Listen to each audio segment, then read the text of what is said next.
എടാ പിന്നെ ഈ കാന്താരി മുളകിന് എങ്ങനെയാ കാന്താരി എന്ന് പേര് വന്നേ? അത് പണ്ടൊരു സംഭവം നടന്നിട്ടുണ്ട്. അതിന് ശേഷമാണ് ഇവർക്ക് ഈ പേര് കിട്ടിയതും. പിന്നെ വേറെ കുറച്ച് സംഭവം ഉണ്ട്. അങ്ങ് പണ്ട് പണ്ട് പണ്ട് മുളകിന്റെ ആ ഒരു വർഗത്തില് ആകെ ഒരൊറ്റ മുളക് മാത്രമേ ഉണ്ടായിരുന്നുള്ളൂ, പച്ചമുളക്. അതിൽ വേറെ ചെറിയ മുളക്, ഉണ്ടമുളക് ഒന്നും തന്നെ ഉണ്ടായിരുന്നില്ല. അപ്പൊ അങ്ങനെയുള്ള ഒരു സമയത്ത് ഈ മുളകുകൾക്ക് മാത്രം വരണ ഒരു അസുഖം ഉണ്ട്. ആ സമയത്ത് അത് അമിതമായിട്ട് പടർന്ന്, അതായത് കുരുട്ട് രോഗം എന്ന് അറിയപ്പെടും. ഈ കുരുട്ട് രോഗം ബാധിച്ചതിന് ശേഷം മിക്ക മുളകിന്റെയും വളർച്ച മുരടിച്ചു പോയി. അപ്പൊ ഇവര് എത്രയാണോ സൈസ് ഉണ്ടായത് അത്രയും സൈസിൽ തന്നെ ഇവര് നിന്ന്. വളർച്ച മുരടിച്ചതിന് ശേഷം ഇവർക്ക് രണ്ട് വർഗവും ഇല്ല. അതായത് അതിനുശേഷം വന്ന മുളകുകളെല്ലാം തഴച്ചങ്ങ് വളർന്നങ്ങ് നീളത്തിലൊക്കെ പോകും. അപ്പൊ അത് പച്ചമുളക്. ഇവർക്ക് വളർച്ച മുരടിച്ചത് കൊണ്ടിട്ട് പച്ചമുളകിന്റെ കണത്തിൽ കൂട്ടാൻ പറ്റത്തില്ല. അതുകൊണ്ട് ഇതിന് മുളകിന് പകരം ഒരു പേര് കണ്ടെത്തണമെന്ന് മുരടിച്ചു പോയ വർഗ്ഗക്കാർ തീരുമാനിച്ചു. അപ്പൊ ഈ കാരണവന്മാരെല്ലാരും പറഞ്ഞ് ഇടാൻ പോണ പേരിൽ എന്തായാലും എന്താ ഉണ്ടാവണം. ഓരോ പേരൊക്കെ പറഞ്ഞു നോക്കൂ, എന്താ പറയണത്. ഇപ്പൊ കന്തി, ചന്തി, മന്തി എന്നൊക്കെ പറഞ്ഞ അതൊന്നും ശരിയാവത്തില്ല.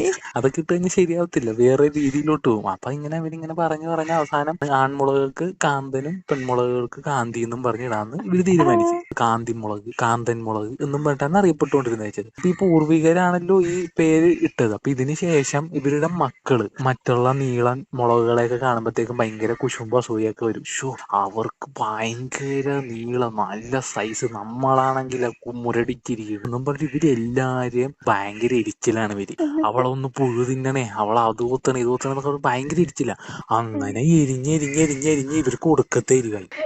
അപ്പൊ അപ്പൊ അപ്പൊ ഈ കാന്തൻ, കാന്തി അതൊക്കെ പണ്ടുള്ളവർക്കുള്ള പേരല്ലേ. അപ്പൊ ന്യൂജനായിട്ട് ഒരു പേര് വേണ്ടേ. പോരാത്തതിന് ഇവർക്ക് നല്ല എരിവുണ്ട്. അതുകൊണ്ടിട്ട് എരിവിലെരിയും കാന്തന്റെ കാന്തയും കൂടെ എടുത്തിട്ട് കാന്താരിന്ന് അങ്ങ് പേരിട്ട്. അപ്പൊ ഇതാണ് ഈ മുളകുകൾക്ക് കാന്താരി മുളക് എന്നുള്ള പേര് വന്നതിന്റെ ശരിക്കുമുള്ള ഒരു കാര്യം. അപ്പൊ ഈ കാന്താരി മുളകുകൾക്ക് വേണ്ടിയിട്ട് ഞാനൊരു പാട്ട് എഴുതി കൊടുത്തിട്ടുണ്ട്. ആ പാട്ട് ഞാൻ നിനക്ക് പാടിത്തരാം. മുട്ടിട്ടു മുളക്, മുരടിച്ചു മുളക്, തൂങ്ങുന്നു മുളക് ചെടിയില്.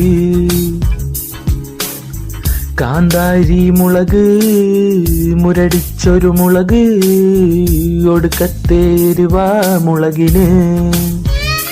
തിന്നുന്നേരമെരിഞ്ഞു പുകഞ്ഞൂത്തിപ്പോയി, തലയിൽ കത്തിയെരിഞ്ഞൂത്തിപ്പോയി, മൂട്ടില് രാത്രി തിന്നാലോ രാവിലെ പുകച്ചില.